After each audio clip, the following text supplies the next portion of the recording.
Sveiki, mėlyjeji. Dabar noriu duoti tokią informaciją, daugiau tiem, kas domisi numerologija, kas žino skaičių reikšmės.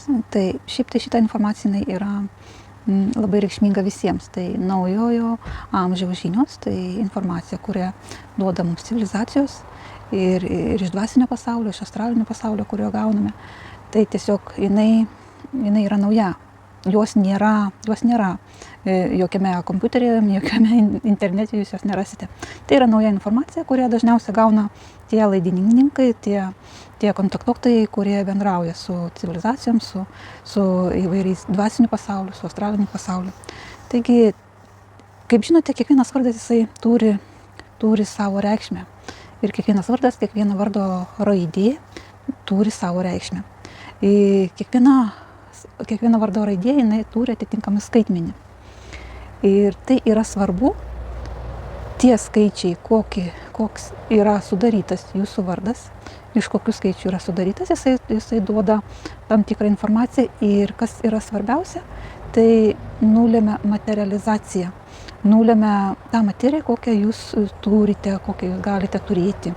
Ir dabar ypatingai šiais metais, kaip žinote, tai yra vystosi naujas fundamentas, naujojo amžiaus fundamentas, žmonės, kurie pereina per visas emocinės traumas, per visas kliūtis, per visas nuopuolius ir pakilimus, į save tiesioginę tą žodžio prasme transformuoja, pakeičia, prisikelia iš pelenų, netgi galima tai sakyti, tai tiesiog eina į tą naują kelią, eina tuo naujų pažinimo kelių, nes pasikelia visi blokai išeina, jie nunulinami, atsiranda tuštuma krūtinėje, kol dar neužsipildžiusi, nėra užsipildymo, būna ta būsena tokia. Tai čia yra visas transformacinis kelias, tai apie jį daugiau nešnekėsiu, bet ta materija, kuri yra nulemta jūsų varde, po jūsų vardo skaičiais, jinai atspindi būtent kokiais materiją galite realizuoti.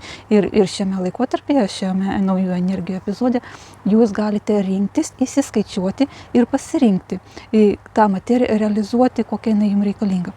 Pavyzdžiui, jūs norite konstruktyvios, resursinės materijos, taip, jūs kiekvienas norite to normaliai gyventi gausoje, meilėje, harmonijoje ir taip toliau.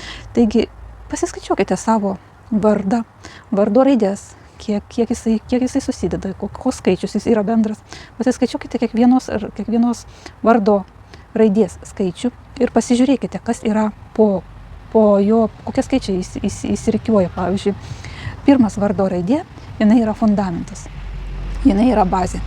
Ir ko reikia, kad turėtumėte jūs tą bazę? Kokios skaičius reikia? Paskui pasižiūrėkite ir ką sudaro jūsų vardo raidė, ką sudaro jūsų bazė. Pas mane, pavyzdžiui, yra Jūratė. Tai mano pirma raidė, jinai yra 7. Tai ką sudaro? Tai naujos energijos, naujas pokytis, aukštuma, taip, kilimas į tai, kas nauja, į tą realizaciją, kas nauja, į visą tą patirtį, į tai, kas nauja. Taigi, pirmas yra tas tavo fundamentas. Ir jūs turite sekti savo to fundamentu, nes tai yra jūsų fundamentas, nes ant to pastatyta visa jūsų bazė. Taip?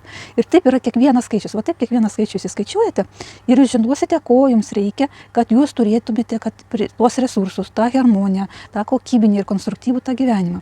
Ir kas be ko, visas šitas energijas mes dar galime susirinkti, koduojant ir įeinant į sinchronizaciją su vietovės energijom. Pavyzdžiui, jeigu jūsų pirmo vardo raidė, skaičius yra 7, taip kaip mano, tai jūs turite rasti tą vietovę. Pavyzdžiui, tai nebūtinai šalis, tai gali būti ir miestas, ta vietovė su tokiu pačiu skaitmeniu 7. Visas įsiskaičiuojam visą tos vietovės tą pavadinimą, bendras skaičius yra 7. Jūs turite nueiti į tą vietovę, jūs susinchronizuojate, jūs pasiemate tos vietovės kodus ir jūs jau turite tą bazę, kuri jums duos tavo tolesnę realizaciją. Taigi taip kiekvieną vardą įsiskaičiavus, atsirenkate po skaičių. Ir į kiekvieną nueinate į tą teritoriją, kur jinai atitinka pagal tą skaičių. Ir kas toliau vyksta? Yra svarbu, kad materija realizuotųsi kokybiškiausiai ir resursiškiausiai. Yra svarbu surinkti bent 3 skaičius. Tai 1, 3 ir 5. Tai yra bazė, resursai ir kokybė. Tai yra visa jūsų materija. visa materija, kuri realizuojasi jums pačiu kokybiškiausiu ir resursiškiausiu būdu. Tai va tokie yra dalykai, dar galiu paminėti, ką reiškia po. Tai pirmas yra bazė, jūsų fundamentas, taip, antras jinai yra būsena, taip kaip jūs jaučiatės, taip, paskui trečias yra kokybė, ketvirtas yra emocijos, penktas yra resursai, šeštas yra harmonija, tai kad harmonizuoti, kad įeitų į tą tokį papildymą, taip, tai va yra harmonija. Septintas, kaip ir sakiau, yra tai, kas nauja, viską nauja patirti, viską nauja sužinoti, pereiti tas naujas energijas. Viską tai, kas patirti, tai turėti naują. Aštuntas jinai yra energija, bet tai yra impulsas į judėjimą. Pastovus judėjimas, pastovus kitimas, ne? Devintas yra viską užbaigimas ir perimas į naują. Taigi, visą šitą, jeigu jūs studijavus, pasižiūrėjus, jeigu jūs matytumėte, koks surinktumėte pagal savo vardo skaičius, ne, tai kas yra tos vietovės skaičius, susinchronizuotumėte ir gautumėte tos kodus, vietovės kodus, jūsų materializacija įvyktų jums pačiu geriausiu būdu, greičiausiai ir kokybiškiausiai, kiek tik tai galima. Tai yra naujas impulsas į tą materiją, kuri jinai yra naujose energijose. Tai tokia informacija šiandien galiu užduoti.